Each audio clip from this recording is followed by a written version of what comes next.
Sure. Thank you very much. Start. After that, actually, after those controversial debates between two nominees,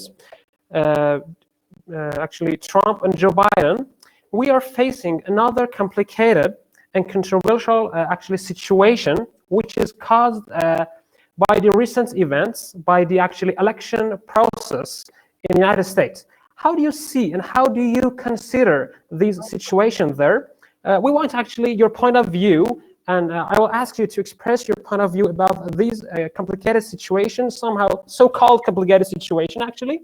And after that, I've got some question for you, and if you let me ask you again after that. Sure. Well, I'll introduce myself, a little bit about my background, and then the election. And so I'd like to thank you all for joining me. This is really exciting and a great opportunity for me to connect with all of you. So thank you for your time. My name is Dr. Glen Duerr. I'm an associate professor of international studies at Cedarville University in the United States. I was born and raised actually in England in the United Kingdom, about 1 hour away from London. My father is from Detroit in the United States, which is the home of the automotive industry. So think of Ford and GM and Chrysler. My father is from there. My mother is from the south of England, and she actually lived in the United States, which is where they met. But they moved to the UK, which is where my sister and I were born. We also lived in Canada for 10 years, so I have family outside of Toronto, Canada. And then I moved to the United States about 15 years ago to get my PhD and then to become a professor as well. So I'm married. My wife and I have been married for over 11 years. We have 3 children. Our son is 6, and we have twin daughters who are 4 years old. They're upstairs watching movies right now, so I'll apologize if they're loud or you hear something. No problem. But they've been told to be quiet, and so hopefully they listen. But it's a great privilege for me to be a professor. I really enjoy it. I teach a lot of classes on global issues and comparative politics, international relations. I'm the author of 2 books. I have my 3rd book that will be released probably early next year. So I really enjoy that process, but I love being a teacher and a professor. I'm also an elected official, so I ran for a local office. So this is my door hanger where I went to talk to people, and so I sit on a city council. So I'm a legislator at the city council level. My city is called Beaver Creek, and it's 50,000 people. So it's pretty large. It's the 22nd largest in Ohio, but it's clearly not a big city like Tehran, but it's also not a small city either. So I'm in a seat where I'm at large, so I don't have a district. I'm over the whole city, and we have 2 major malls and some important facilities, businesses in that area. So I'm a professor and a city council member as well. So in terms of the United States, I'm sure you've all been studying the United States, a fair amount, and been watching the election. And that's a privilege for us in the United States to have so many people watching and paying attention. If I may give you a little background first, the United States is a country of 330 million. So it's a large country, the 3rd largest population-wise in the world, and the 3rd largest landmass, only behind Russia and Canada. In terms of economics, it has the world's largest economy and a very strong GDP per capita in general. But there are some differences between those that are wealthy and those that are less wealthy that are causing some issues in our society right now. And things that we have to wrestle through as a people. Many people in the Middle East, they look at the United States and think it's a Christian society. That's probably one of the biggest misnomers. There are a lot of Christians. I'm a Christian myself in the United States, but Hollywood is not Christian, for example. A lot of what comes from the United States is by people that are much more secular. And so there's a distinction there that's worth discussing as well. The United States is a federal country, so there are 50 states. In the same way that you have provinces, but the states all have powers, more significant powers to tax than at your provincial level, and with more powerful state and state governments. I'm not sure about your local level to know how much power that has in comparison to, say, my city council, but so the electoral system is set up for the presidency in a winner-take-all format. So the person with the most votes wins all of the allotted seats to the electoral college. So, for example, I'm in the state of Ohio. Ohio is the 7th largest population-wise in the United States. And we have 16 members of the House of Representatives, and like every state, we have 2 senators. So that is worth 18 votes in the Electoral College. And Ohio went to President Trump, and so he won all 18 of the 538 Electoral College votes. And so that's how it's structured. It's an old system, but it's designed to stop the large population centers, the cities, from having too much power, and to spread it through the territory. So that is a controversial point for our politics in the United States, whether we get rid of it or not, because sometimes on 5 occasions, the winner of the popular vote has not won the Electoral College and has not become the president. That's happened on 5 occasions, twice in my lifetime, in the year 2000 and then again in 2016 with the elections of President George W. Bush and President Trump, respectively. So that's got a difficult point to discuss. The election between former Vice President Joe Biden and President Trump was very contested. If you had a chance to watch the first debate, it was very bad. We're sorry about that to the rest of the world. But the second debate was better. And in part, I also think it's the way it's formatted. I think it could be a lot better if each candidate's given 5 minutes to express domestic politics, 5 minutes to talk about foreign politics, policy. So I think it could be better in that way. But sometimes, I don't know in Iran, but in the United States, the attention span is small. People want 30 seconds, 60 seconds to discuss things. And so that's where it has a shortcoming as well. But it was a very contested election. Every election really has been contested. It's rare that we have one side that wins a big victory. Oftentimes, it's very, very close. So this is fairly normal. And in democratic systems, it's sometimes very messy. It's sometimes very close. There are a lot of key issues, and most of the time at the local level, it's pretty friendly. My election, for example, was very friendly. I ran against some very nice opponents, and we really stayed on the issues of who could best help the city. But sometimes at the state and then the federal level, it gets a bit nastier.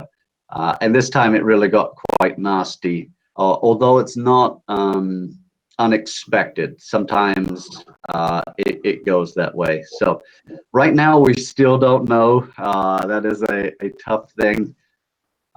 Former Vice President Biden has 264 votes in the Electoral College. He needs 270 to win.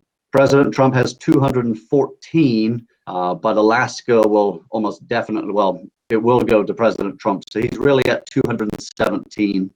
So there are still 4 states that have not yet given their results: Nevada in the Southwest, Georgia and North Carolina in the South, and then Pennsylvania, and they are our neighbors to the east. And so they're all very, very close. And one of the problems with the US system, it's a good part and a bad part. So it's good because it's federal and it gives power to the lower levels so that everyone can have a share. The bad part is that everyone has a different set of rules. And so that's one of the reasons why it's taking so long. In Ohio, we have some different rules that allow us to scan our ballots early, and so that when the polls close, they can be counted very quickly. And so in Pennsylvania, they do not have that, and it's one of the reasons why it's taking so long. And so that's a little bit about me. So please feel free to ask your questions. You're welcome to ask any questions, and I'm excited to hear from you and to learn from you. Thank you very much, Professor, for your complete explanation. You've just mentioned that your state, Ohio, turns red in this election.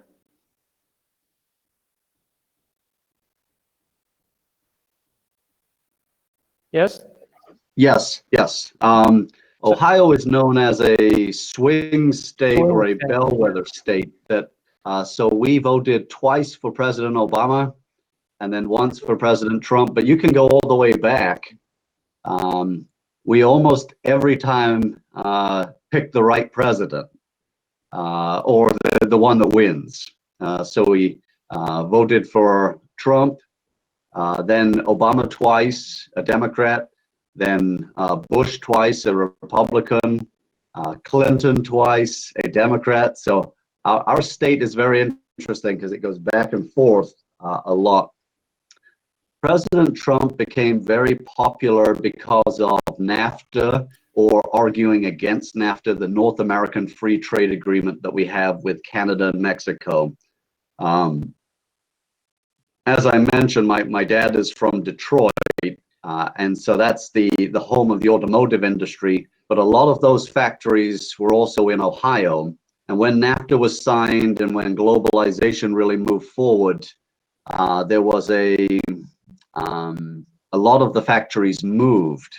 And so a lot of people lost their jobs. And President Trump, in talking about NAFTA, became very popular on that in particular. There's also a really different split between the Republicans and Democrats right now. There's something that's changed, and maybe I can discuss that in a little bit as well. But yes, Ohio went to President Obama in 2008 and 2012, President Trump in 2016, and then again in 2020. Thank you very much. And we know that the election is still ongoing. Though Joe Biden seems likely to win. Maybe, but we can't actually be sure about that. Okay, let's move on to the questions. Professor, how do you assess the different approaches of the American political parties towards Middle East? Are there really different approaches or not? And do you think the election results will affect the U.S. governmental policy actually towards Middle East, particularly Iran?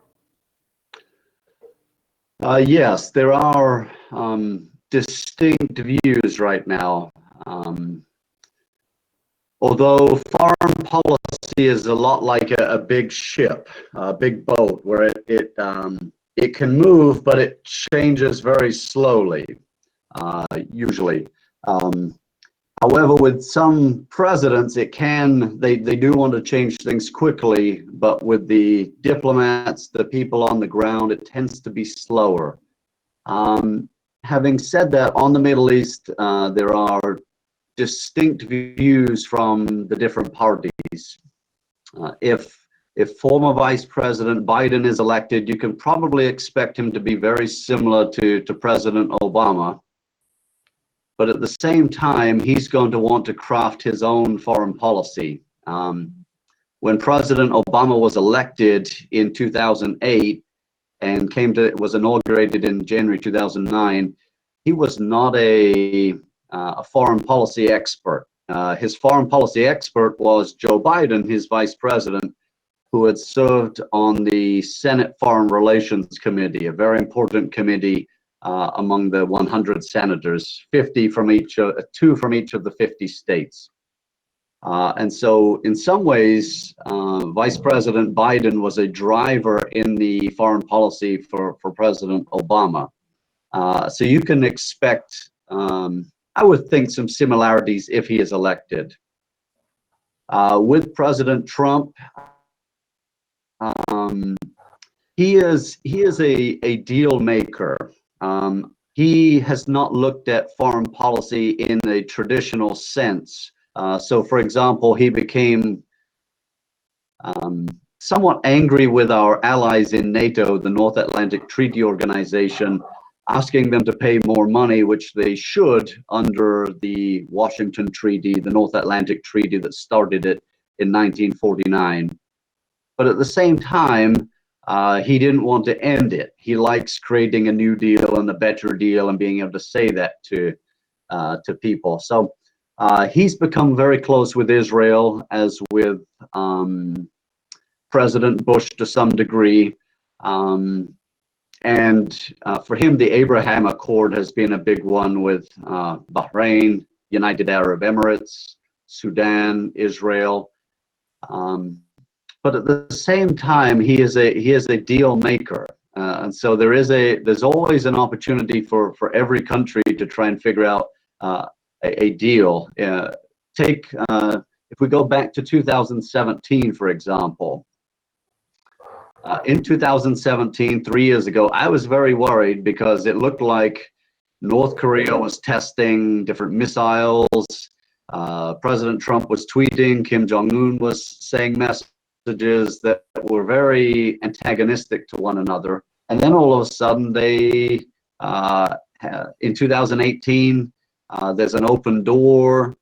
They start talking, and then they actually met, and they've seemingly got a good relationship. So those things can change over time. And so even though the policy under President Trump and with Iran looks more negative and antagonistic, I don't think it's locked in there by any means. In the same way that Vice President Biden, if he wins, might look to recreate the Joint Comprehensive Plan of Action, he's still going to have red lines on nuclear weapons and the way we see human rights in the United States, things of that nature. So there could be some changes in terms of policy, but as I said, it's like a boat. It tends to move pretty slowly. And in the United States, there's a general sentiment to meet people and to talk and to engage with the world, and to conduct friendly business relations if it's possible. So I think there's the potential that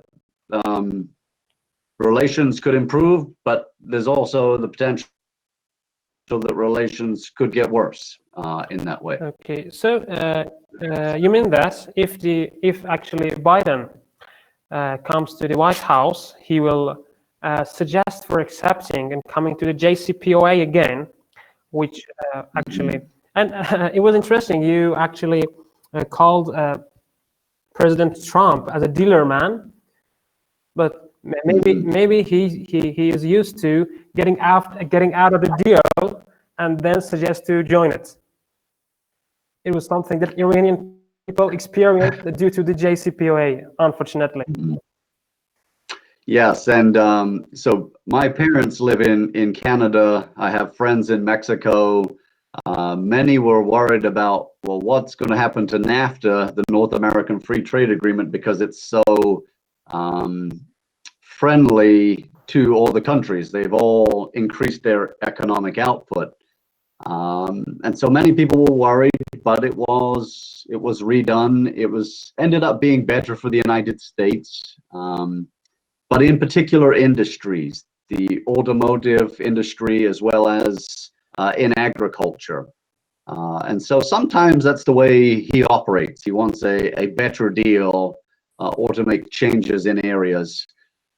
With former Vice President Biden, you can expect him probably to be closer to our traditional allies, the United Kingdom, France, Germany, Canada, Mexico, as well. The big question is probably Israel, because President Trump and Prime Minister Netanyahu were very close. Vice President Biden will probably still want to reach out, will still want to be on friendly terms, will want to build on the peace deal in the Middle East, the Abraham Accord.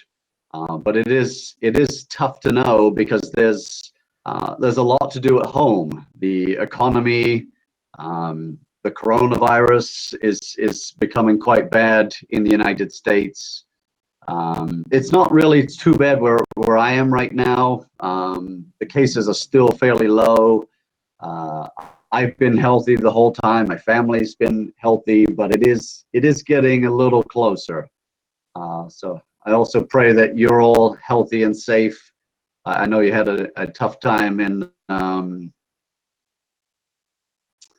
earlier this year. We were watching on the news and very concerned. So I hope things are better in and around Tehran. I hope actually the whole world will be in peace and safety.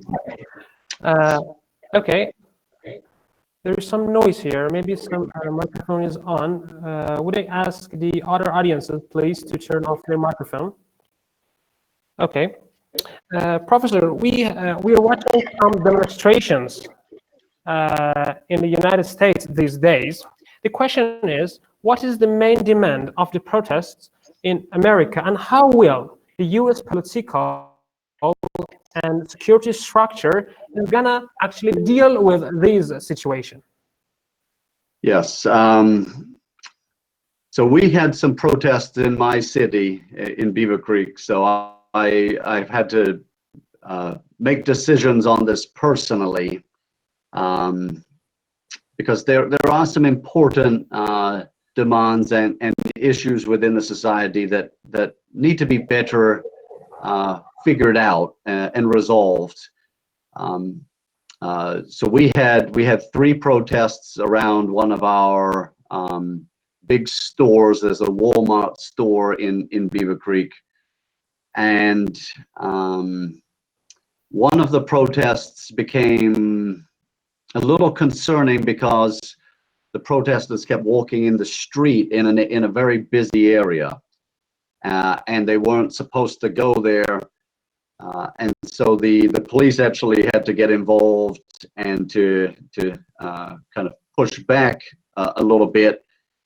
But it ended up being very peaceful, and we did need to put a curfew in place to ask people to go home, and they did, and it worked out very well in that way.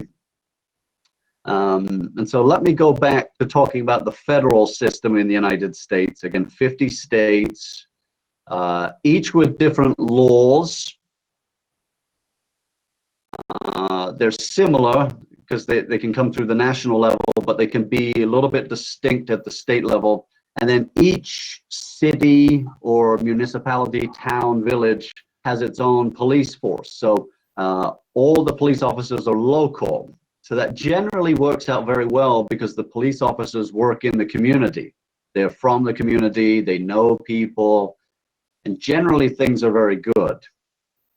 But in recent years, there have been, well, with the United States, there has long been some issues between the white population and the African American population. In general, things are very friendly, have been very good, but the history of slavery over 150 years ago still has a very negative legacy today.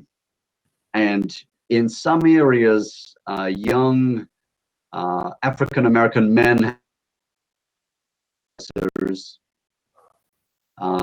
it depends on the situation, because some of them are very different, where there was a very threatening situation. The young man had a gun or a knife, and the police were trying to look for safety.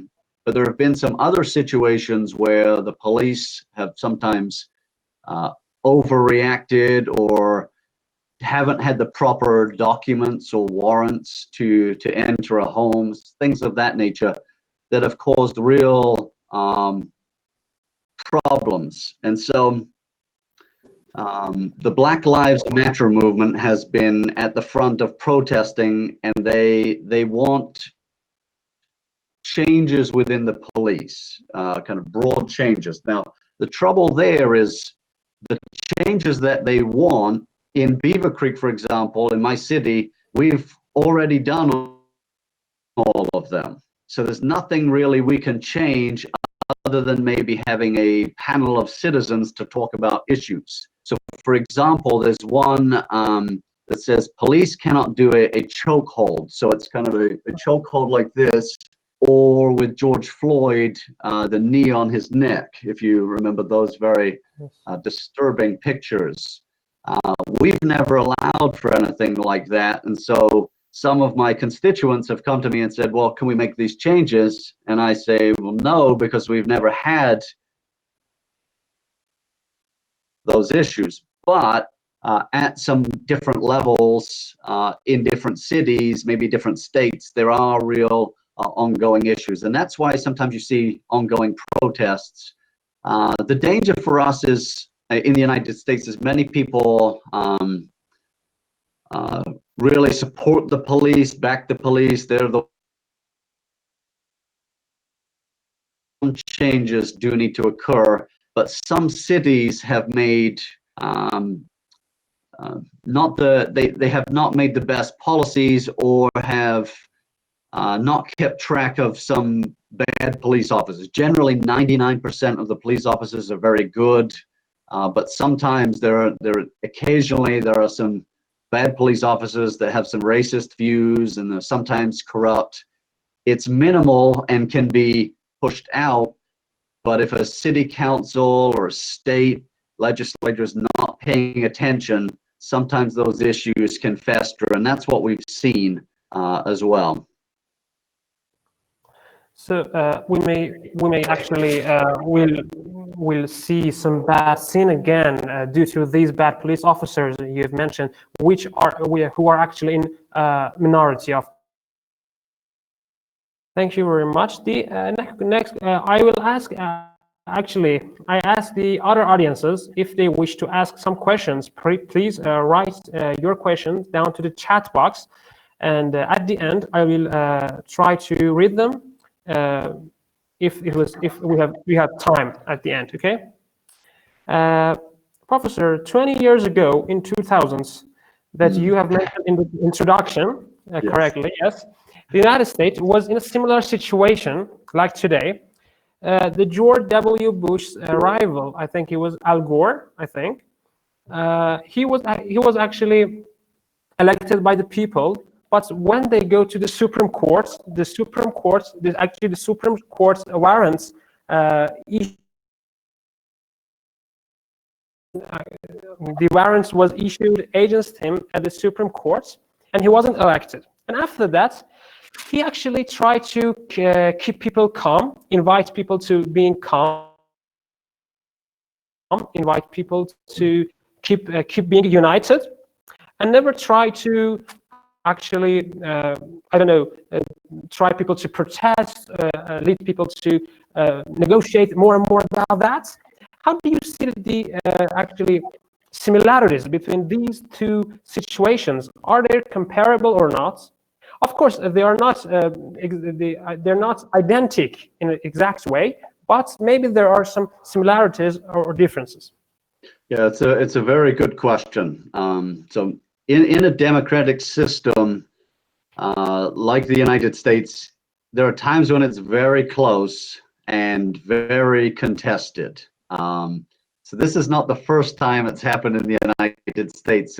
Let me run through a little bit of history. In 1824, the election was tied and had to be resolved under the Constitution at the House of Representatives. In 1860, there were four big parties. President Lincoln was elected, but then we had our Civil War soon after that, so it was very contested. In 1876, the Electoral College was decided by one vote. It was 185 to 184, and it took several weeks to resolve, and it required a compromise of federal troops leaving the South to actually move forward and pick President Rutherford Hayes of Ohio for that one. 1912 was interesting because President Taft, also of Ohio, was challenged by former President Theodore Roosevelt, and because those two were contesting so heavily, it opened the door for President Woodrow Wilson, if you think of the 14 points after World War I, for example. There have been many very contested elections and sometimes protests. We have not seen this volume of protests since 1968. So think the Vietnam War, think a lot of changes in society as well with that. But in 2000, as with your question, it came down to the state of Florida and the Electoral College. So you're absolutely right. Former Vice President Gore won the popular vote. Again, it's one of 5 times it's happened where one candidate's won the popular vote but has not won the presidency. And with that, the Supreme Court narrowly ruled on the state of Florida.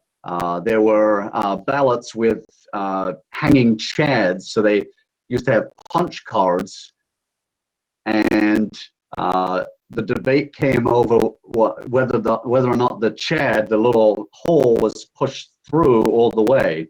And then so the Supreme Court only had the latitude to make the decision on Florida.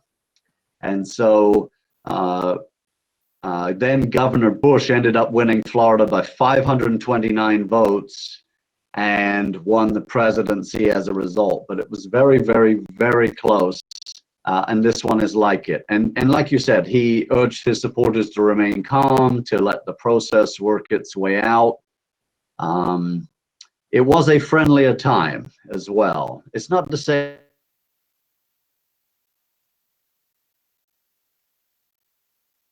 tested, but it is.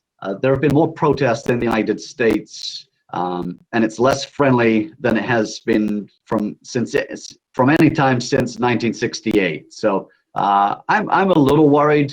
There are things that concern me, but at the same time, there is a good constitutional system that will help move things through. I do think there'll be protests from one side or the other, though. I do think that is a likely outcome, regardless of who wins. So you think that the President Donald Trump is not gonna do like Al Gore in 2000s if he becomes in his position in this election? It's hard to know because President Trump does care about deals and legacy, how he's viewed by others. He likes being popular. So if it's clear, I think we had some evidence of this yesterday that that if Nevada, Georgia, and Pennsylvania all go against him, then there's a point where he does need to concede. Having said that, it is a different time in American politics. No recent leader has really tried to contest an election in this way. So it is different, and it depends on how his supporters move. Having said that, many of his core supporters, some evangelical Christians, some senators, other important leaders have said, you need to bring us evidence first of real irregularities, because there are some irregularities in every election. It happens with a big country. But if there's something very serious, you need to show us precisely what happened so that we can contest it in court. And so it will reduce the ability for him to draw out protesters. Now, he does have some that love him and will die for him and things of that nature. So there could be some real protests. There's some evidence that he might concede the election. So we'll have to wait and see, and hopefully things will be peaceful, because that's been a hallmark of the United States: peaceful transitions of power. It's a very remarkable day when one president leaves and the other president takes over. That always is a very encouraging day to me, that the system is working. Great. And in his allegations, Trump, he actually mentioned about election fraud. How do you consider this? Is it possible in the legal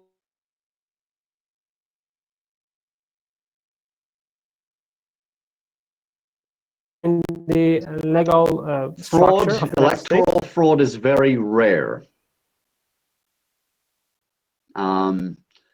But it does happen. So what can happen is, hypothetically, someone can vote twice because they can vote in their area and then go somewhere else. That is illegal, but it does happen. And then sometimes there are mistakes that are made with mailing ballots to different homes. Ballot. There are people that have moved that sometimes receive a ballot. And so the number tends to be pretty low. But again, with each state has its own rules. So some states will actually mail out ballots ahead of time if someone is registered. Others require someone to request the ballot in order to get it. And there are various variants of those rules. So there is the potential for some fraud. And when an election is very close, look at the state of Georgia, for example, it's only a few thousand votes. That's where it gets contested. And in other states, they have automatic recounts if the vote is. So in the state of Wisconsin, for example, it looks like there will be a recount. In the state of Georgia, there will be a recount. And sometimes there is a swing on that. So in my election, for example, even at the local level, the results that were listed on election day ended up being slightly different once all the absentee ballots were counted, mail-in ballots and things of that nature. So it can change a little bit, which is one of the reasons why we're waiting. It's also where if there is fraud and it's found in specific, it could change one state. And if it changes one state, it could really impact the overall electoral college, which is one of the reasons why things are so contested right now. However, if former Vice President Biden does end up winning Nevada, Georgia, and Pennsylvania, that will put him far above the 270 seats that are needed, or votes that are needed, to win the electoral college, which is probably at that point where President Trump will concede. The thing with that, though, is he could run again in 2024, because a president is allowed to serve 2 terms, effectively 8 years. It's more complex than that, but for the purposes of brevity, I'll say 8 years. And so we saw that with President Grover Cleveland, who was the 22nd and then the 24th president. So he came back even after losing. And so that is possible. although I'm guessing a lot of Republicans would want to see a different nominee. So we'll just have to wait and see. Thank you very much, Professor, because of your actually complete and excellent explanation. I really appreciate it. If you let me go through the questions which are mentioned by our audiences here in the chat box. Thank you. Ahmad Reza has asked that, actually fundamental question, what is the source of tensions between two main parties in the United States? A very good question. So 20 years ago, when we were talking about the 2000 election, that both parties were pretty similar. It's not to say the same, but they had more similar positions. And now one of the reasons why we're seeing protests and challenges is that the parties have moved along the political spectrum. So if you think left and right, I don't necessarily like the left-right. I like it more like a horseshoe, but I'd have to explain that to you. It'd probably take half an hour to explain how that works exactly. But the core is that the Democrats like greater social services, so more money, higher taxes that are then given to the people. They want a higher wage, so they want $15 an hour, so an increase. Each state has a different level. Again, with the 50 states, they have slightly different amounts. And this is very contested because in some cities that pay is close to that anyway. But in Ohio, for example, it would almost double the pay. And so it might be very tough for businesses. So the Democrats prefer higher taxes, but then to give more in social services. And they would like to move towards the Canadian model of healthcare, which is a single payer where everyone is equal. So you have that system in Canada, for example. Foreign policy tends to be less, the term is dovish. So if you think of the bird, the dove, negotiating, creating deals, things of that nature, but it depends on the individual. Biden will probably be, he's more of a moderate Democrat, so he's closer to the center, has a lot of Republican friends, so he's probably going to be there, but it depends. Kamala Harris is on the other side, and she tends to be farther to the left, the more progressive wing. So they'll probably want to push police reform. Will be another big issue. The environment, climate change will be a very, very important one, but it will move away from oil and natural gas, very important issues in the US economy as well. On the Republican side, the big focus is the economy and jobs, keeping taxes low, and deregulating, so making sure that it's not too difficult for a business to start, that businessmen and women can do a lot to make a profit, and that the government stays uninvolved from that. Foreign policy tends to be more hawkish. So if you think of the hawk, more antagonistic, more trying to really protect US interests abroad and to build alliances as well. Traditionally, the Republican Party was much more supportive of bigger businesses, but under President Trump, there's been a bit of a realignment. He has really taken favor with blue-collar workers or construction workers, people that will work labor jobs, manual labor, things of that nature. And so there's been a bit of a realignment. Those voters used to vote for the Democratic Party, and now it's switched a bit, and white collar workers used to be in the Republican Party and have now moved to the Democratic Party on things like climate change and LGBT issues, things like that, that have become much more prominent for the Democratic Party. I've tried to read a few of the questions that have come along my screen. Yes. Both parties have what's called a primary to select their nominees. So there are usually, recently there have been 15 or 20 different candidates that have had debates and have signed up to say they'll run for the presidency. And then each of the states votes. So the Democrats or the Republicans in each state will vote. And it's a complicated process to win delegates who then the candidates will accumulate the most delegates and then will become the nominee for the Democratic Party and for the Republican Party. So to give you an example, Kamala Harris actually ran against Joe Biden in the primaries, and she was very pointed in her critique of Biden. But then when Biden emerged as the favored candidate of the Democratic side, he actually selected her as his running mate.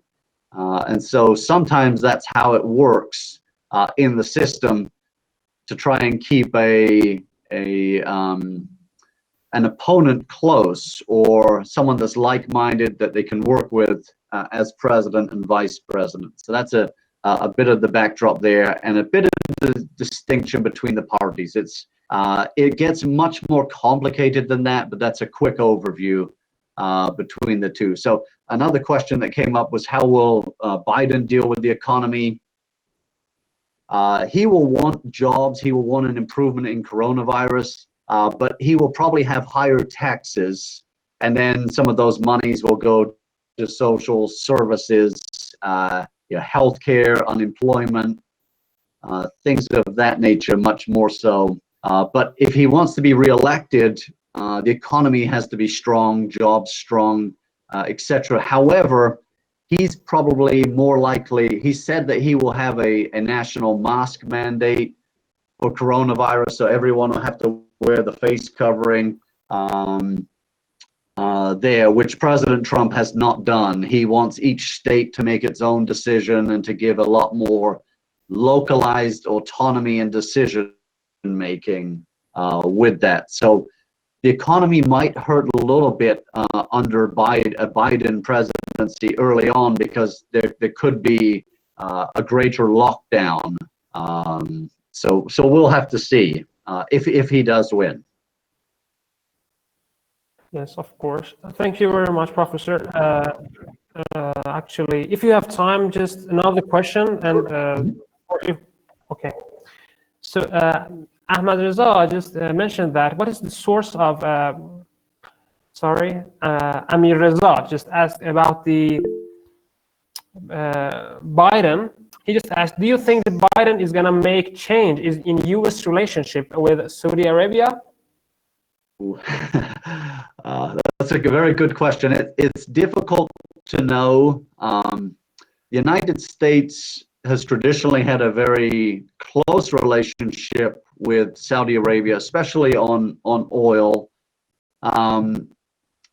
But not every American is happy because Saudi Arabia is not a democratic country. And with the murder of Jamal Khashoggi, the journalist, it concerned a lot of Americans as well. Plus, Mohammed bin Salman is very close to Vladimir Putin in Russia, so it has some concerns there. So I would guess that he has not really said too much about this issue, so I'm kind of projecting based on what I know. I've been following Biden for 20 years, maybe more, so I think I have a reasonable sense. I've seen him in person in the Senate, things of that nature. So I think I have a reasonable sense, but it is tough to know precisely. So I think he will want to maintain a stable relationship with Saudi Arabia. It won't swing too much. There's a strong business relationship with Saudi Arabia that he'll want to maintain. but at the same time, it's probably not going to be quite as friendly as under President Trump. Having said that, President Trump is, again, the deal maker. I think he wants Saudi Arabia to sign on to the Abraham Accord. I think that is the big deal with him. I think he wants a wider Middle East peace, as does, I think, former Vice President Biden, but that is very utopian, not necessarily the most practical. There are always issues there. And then there are an increasing number of Americans that are pushing for the United States to get out of the Middle East, to be much less involved. So we'll see how that goes as well. That's another potential issue that could come up in a Biden presidency if he wins. Thank you very much. And Mohammed just asked about the independent candidates. Are the doors open for them to be participated in the presidential race or not? Yes, absolutely. In general, in the United States, they're not too popular because the two big parties, the Democrats and Republicans, are favored in the system. But some third-party candidates can do very well. So there was a Libertarian candidate. Libertarian is more anti-government or less government. Jo Jorgensen that ran, and she won a little over 1% of the vote. But in general, she was viewed as a weaker candidate, not someone with a strong name or was well known. 4 years ago, there was a candidate, Gary Johnson, for the Libertarian Party that won almost 4% of the vote. And he could have been more popular. I think he made some big mistakes on the campaign trail. So, for example, a prominent news journalist asked him what he would do about Aleppo in Syria, because at the time there was a lot of bombing there. It was very serious, and his response was, "What is Aleppo?" He didn't know the city. And so clearly he hadn't studied foreign policy or Syria. And so for many people, they said, well, we can't vote for him. We have to pick Clinton or Trump because Johnson just doesn't know enough to be our president. But every now and then there's a very good candidate that comes up. But you have to go back 24 years. There was an independent candidate that ran called Ross Perot, and he did in 1992 and 1996 win over 10% of the vote. It's why President Clinton never got to 50%. He's the only two-term president in US history never to get 50% at least once, because they had such a strong third-party candidate. And it's a big reason why George H.W. Bush lost in 1992. That's George W. Bush's father, because he might have won otherwise, but because of such a strong independent candidate, he did not win. Now, there's another case I want to bring up. So many of you probably know the rapper Kanye West that ran for office. He was an independent candidate, and he won 60,000 votes. That was not really a serious candidate, but it shows you that an independent can win votes as well. But in general, the US system is designed for two big parties, unfortunately. I wish we had more selection as well, because sometimes it comes down to it, and I think we need better candidates, or just different options, more options. And so, but yeah, very good question. Mm-hmm. Thank you very much. As I noticed that actually the independent candidates can participate in the presidential race, but they don't have actually a huge chance to actually be elected by the people. Mm-hmm. Absolutely. Thank you very much, Professor. It was our honor and privilege to be with you here, and we are really grateful for letting us taking your time. We would be grateful if you let us for the next sessions to have some meetings with each other for other actually topics. Great. Thank you very much. And just a last quick question. Sure. Is that what is your prediction of the future? Who is gonna be the next resident of the White House? It's a very good question. It's a tough question. It looks like it's moving to Biden right now. I think there's a very strong possibility that he will win Pennsylvania as well as Nevada. I think those two, if they go to him, will cement his lead over President Trump and get him over 270. Georgia's a question. It's potential that there's a potential that Arizona or Wisconsin will face recount. So it could be a while before we fully know, or that the Supreme Court might even rule in this case. But it's looking pretty heavily to Biden.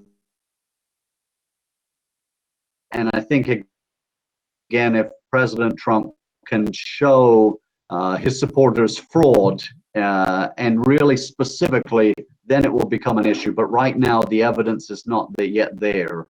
So we'll wait and see. And then I think to look forward in 2024, there are some very good Republican candidates that could run as well.